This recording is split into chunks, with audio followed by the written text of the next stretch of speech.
We're going to be looking at 1 Samuel chapter 30 again. And we're going to look at it, but only at the very beginning of our lesson. We use it to launch into something a little bit different from the life of Jesus. But I think it's important that we consider the concept this morning. And it's not easy. There are parts of this lesson that are just not easy to understand. In fact, you will leave wondering. You will not understand likely. You'll have your opinion. Someone else have another opinion about it. But it's important that we consider what we're going to try to consider this morning. So I hope you'll listen intently. That's the whole point. I hope you'll listen intently to what we're trying to say today. Do you remember last week that David and his men have now started pursuing the raiding party of the Amalekites? And they've been really, really distressed, and they really want to find this raiding party of the Amalekites because the Amalekites have come to the Philistine city of Ziklag and stolen away their wives and their children and all the supplies. And they're making their march to find the Amalekites, and along the way they go a distance, and there are 200 of their 600 soldiers that are just exhausted. They can't continue. It's not that they're not willing to fight. They've been fighting for a long time now. They are courageous, good men. But they are physically and they are emotionally exhausted. And they just don't have the strength to continue. So David leaves them behind. He takes the 400. They finally find the Amalekite raiding party. It's a long battle. Do you remember how long the battle is? Approximately 24 hours of fighting. And they get their wives back, and they get their children back, and they get all these supplies back, and more so. And they're making their way back. And they come to the 200. And there are some troublemakers in David's group. Some troublemakers inside David's army of 400 now. By the way, we ought to understand that's always the way it is. There are always people who want to disrupt. There are always people who want to have discord. There are always people who tend to promote that. And they say to the 200, yes, you can have your wife and you can have your children, but you don't get anything else. In fact, we'd just like for you to leave. Now, I kind of begin to understand that a little bit. That is not far removed from how you and I think routinely in this world. Because we routinely in this world think that if you do your part and you do your job, you get your reward. But if you don't do your part, you don't get your reward. We routinely try to think like that. But David says, no, I'll not have any part of that kind of thinking. And he writes a law or writes a statute that everybody gets to share in the spoils of battle if you're a part of the army, if you're a part of the team. David is introducing something that is not talked about a lot. He's introducing what I'm going to call this morning the grace factor into his army, into his thinking with his army. Now, when I read that last week or the week before, and I kept thinking about it, I thought, somehow that keeps making in my mind the thought of Matthew chapter 20, beginning in verse 1, and a parable that Jesus taught. It goes for about 15 verses. It's a parable that every single person in the audience is going to know. But it's a parable that you haven't heard taught very often. And you likely haven't heard it taught at all in a setting like this. Because we get confused with how the parable applies. Let me tell you in the beginning something I've said many times. The thinking that you and I have in this world that does not always work or translate into the thinking of the kingdom. Everybody kind of got that? The thinking that we have in this world does not always fit exactly the thinking of the kingdom. And so Jesus starts telling this story. He says the kingdom of heaven is like. And the kingdom of heaven is that place where Jesus reigns. It's a place where God reigns. And it's not inside of a building. It's inside of our hearts. And the kingdom of heaven also means all of those who are redeemed, all those who are part of God's family. And Jesus says, here's what that kingdom is like. It's like a man who owns a vineyard. And he needs workers for the vineyard. And so he goes out to something like the marketplace at 6 o'clock in the morning. And he's looking for workers. And he finds a group and he says, if you'll go into my vineyard and work, I'll pay you 1 denarius. Reminds me of when Susan and I were first married, living in Stillwater. I would get up and leave Stillwater and be at Oklahoma City, standing on the freight docks of Chief Freight Lines at 6 o'clock in the morning. Because I'd heard that you could get hired as a casual employee. The first time I went to those freight docks, I was in a pool of people, and the truck drivers, also called checkers, would point at you, and if they pointed at you, you got a job for the day. And they were called checkers because they would stand at the back of the truck, and they'd have this list of all the boxes and where the boxes were going, and they'd say 20 boxes to bay 14 and 50 boxes over here to bay whatever, and you would have a 2-wheeler or a 4-wheeler, and you'd be going and you'd putting those away. First time I went, I didn't get hired. But I went back the next Saturday. And finally, a truck driver or a checker pointed at me. And I worked that day with all my might. I never looked up. When others would take breaks, I would not take breaks. So that the next Saturday and the Saturdays that followed that, for the next 2 or 3 years, they would always point at me and hire me. And I could make more money in one Saturday than I made working 2 weeks part-time in the engineering lab at Oklahoma State. So it was a great deal. That's kind of how I view what's happening right here. The owner of the vineyard comes out and he's looking for people who might go to work, and he says to this group at 6 o'clock in the morning, go to my vineyards. Here is a denarius that I will pay you when the job is done. They go. Now it's 9 o'clock in the morning. The vineyard owner knows he needs more workers. So he goes back out to what I'm calling the marketplace. He finds people who are willing to go to work. He said, if you go into my vineyard and work, I will pay you whatever is right. Didn't tell them how much. I will pay you whatever is right. They go. At noon, he goes back. Needs more workers. Same thing happens.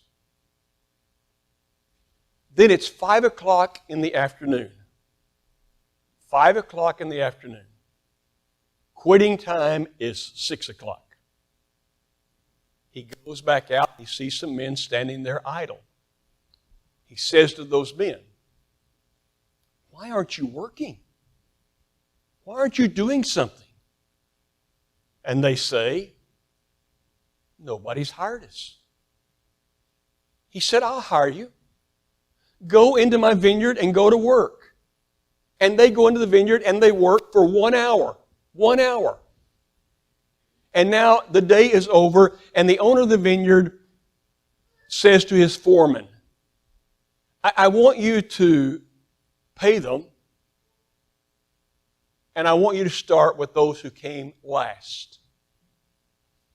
And so those who came at 5 o'clock began to receive their pay. You know what they received?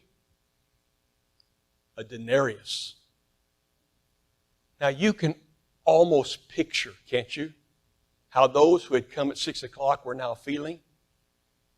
And you can almost see the smiles that they were flashing to one another. And you can almost hear them whispering to each other. If he paid those people who came for 1 hour a denarius, and we've been working for 12 hours, we should get 12 times more. And so this is going to be our very best day of work in a long time. And I would think just exactly like they are thinking. Wouldn't you? I'm going to tell you, if I go to work for any of you, and I start at 6 o'clock in the morning, and then someone comes and works for 1 hour, and you pay that person the same as you pay me, I'm going to say what? That's unfair. That's not right. I've been cheated. I didn't get what I deserve. Is that what you would say? It's what I would say. It's what I would feel. There's nothing right about this, is there? And so they began to get their pay, and they receive that denarius, and they look at it, and all their smiles are gone, and now they begin to grumble. Just exactly like I would begin to grumble. And you may think you wouldn't, but my guess is you would. Am I right? My guess is you would. And the owner now steps forth, and the owner says,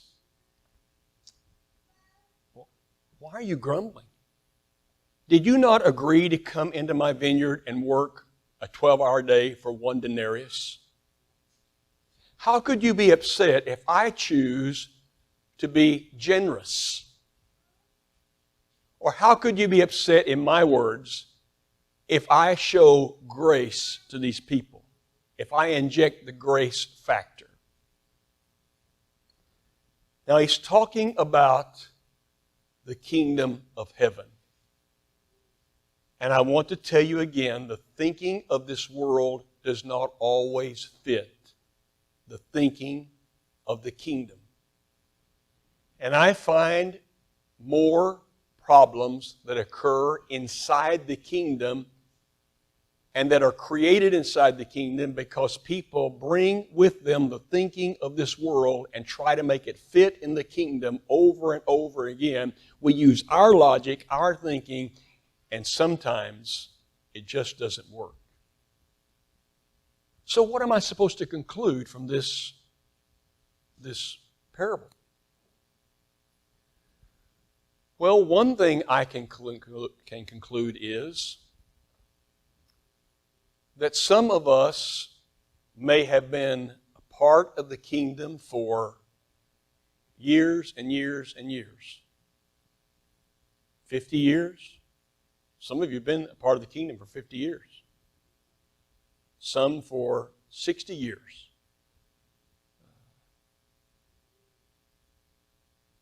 And some of you may have been a part of the kingdom for 30 years. And some of you may be real old in life and you've been a part of the kingdom for 6 months. And the reward is the same. You all get to go to heaven. And yet I continue to hear these words. I continue to hear people say, "Well, I hope I've done enough," or I hope I've been good enough, or I'm not going to have very many stars in my crown compared to those people over there. And some people even say, and maybe they're right, I don't know, I just can't really find it myself. Some people say there are going to be degrees of reward in heaven. Maybe that's right. Maybe I'm not an Apostle Paul. But you know what? God made every single one of us different. And He made us the way we are. And some can teach, and some can lead singing. I can lead singing, I just never tried, okay? That's a joke, okay? Everybody watching, that's a real joke.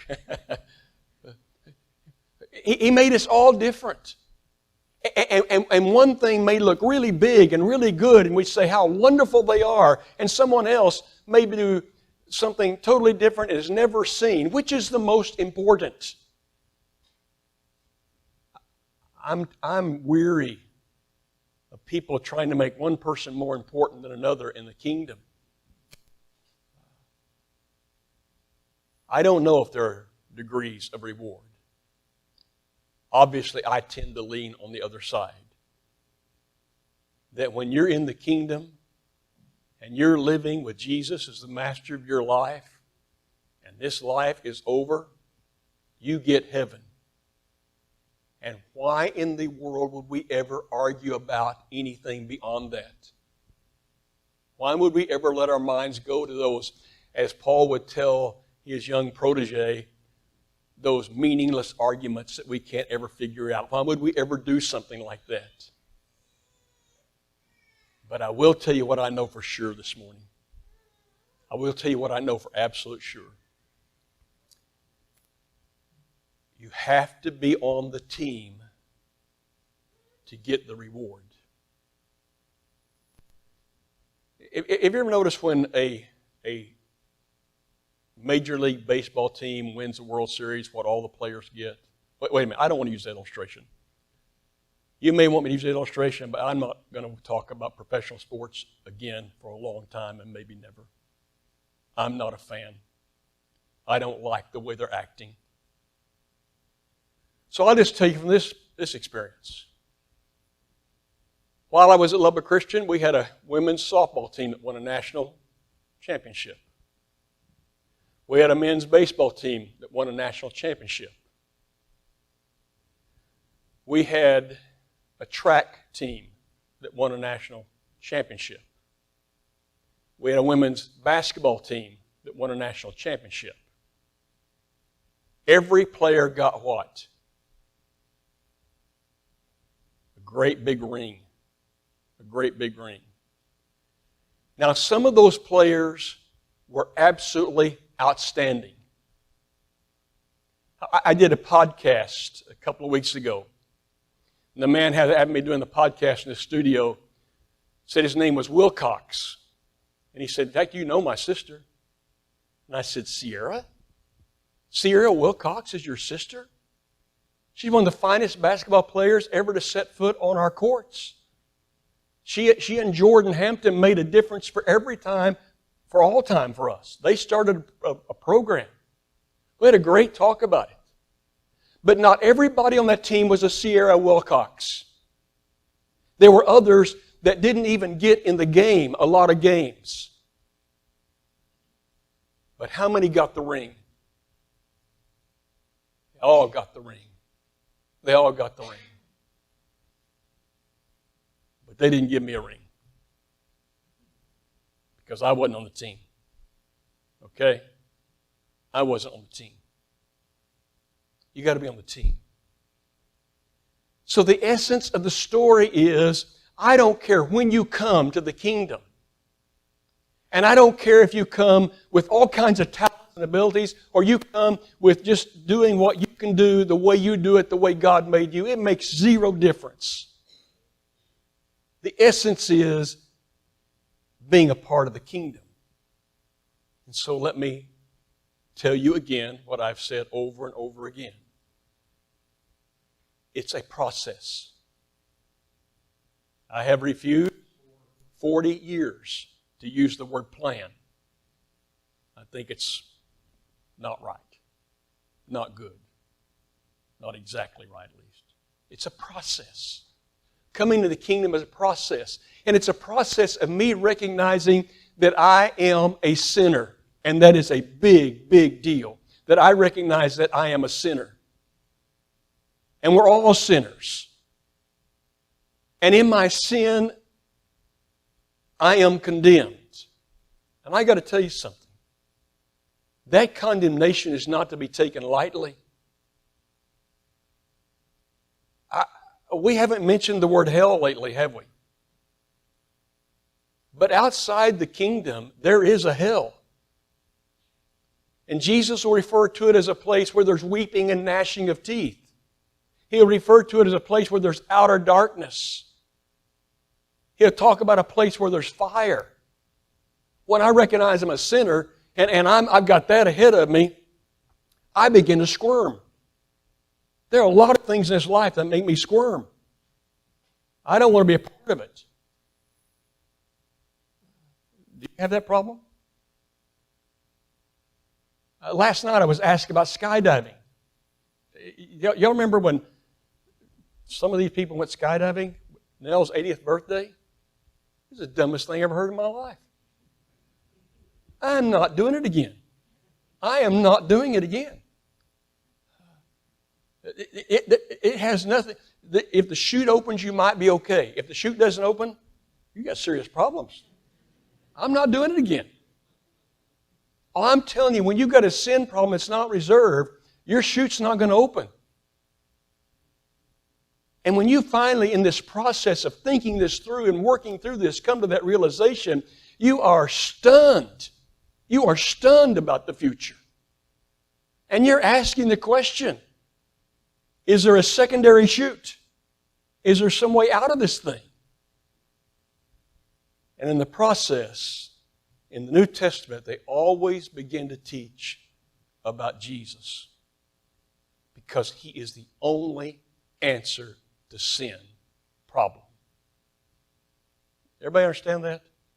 He's the only answer. He's the only name under heaven given to all of us that can take care of the sin problem. There is no way to the Father except through the Son. I don't care what you hear on the media. I don't care what you hear anyplace else. That is absolute bedrock part of the process. You've got to understand that there is a Jesus. And that's why we talk about Him as much as we talk about Him. And frankly, we don't talk about Him enough. Because He is the King of Kings, and He is the Lord of Lords, and He is the Savior. Though He created this world, He's all of that. And you realize Jesus saves. And when you realize that you are lost in sin, you realize that there's a Savior named Jesus, the process continues. You read all these stories. The process says Ken's got to change how he lives. So that now Jesus is the master of my life. He is truly the king. I'm in His kingdom. I want to be. And no longer is Ken the king. Do you realize how long I have lived my life trying to make Ken the king? And you realize that Satan continues to try to coax me, even right now, to make Ken the king?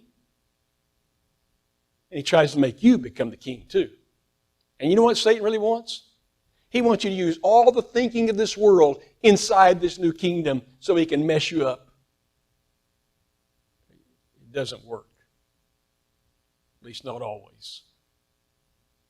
And so I begin this process of making Jesus the Lord of my life, and it requires that I make some changes.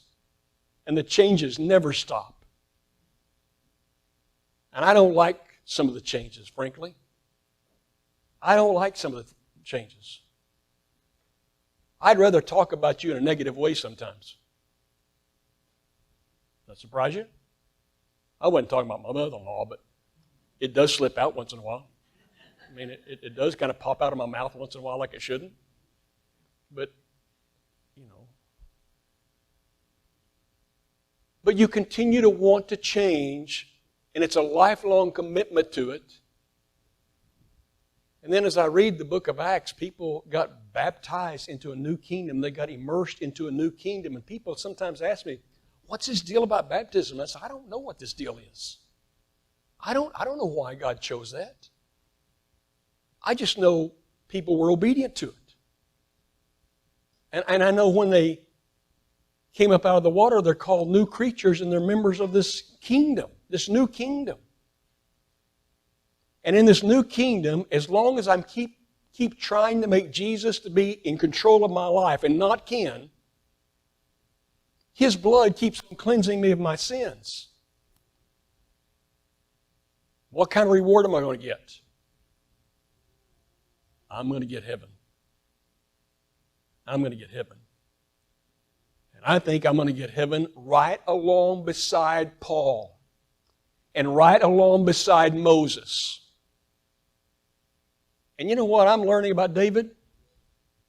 I love David. But he wasn't all that spectacular at times. He wasn't the best example at times. He was just like us at times. And the reward is be right there right beside him too. That's how I think. But to get the reward, Jesus says the kingdom of heaven is like a man with a vineyard, and here's how it works out. And to get the reward, to get the denarius, to get the heaven, you've got to be in the field. You've got to be on the team. You've got to be in the body. And what a way to live. What a way to live with such great expectation, with such great future.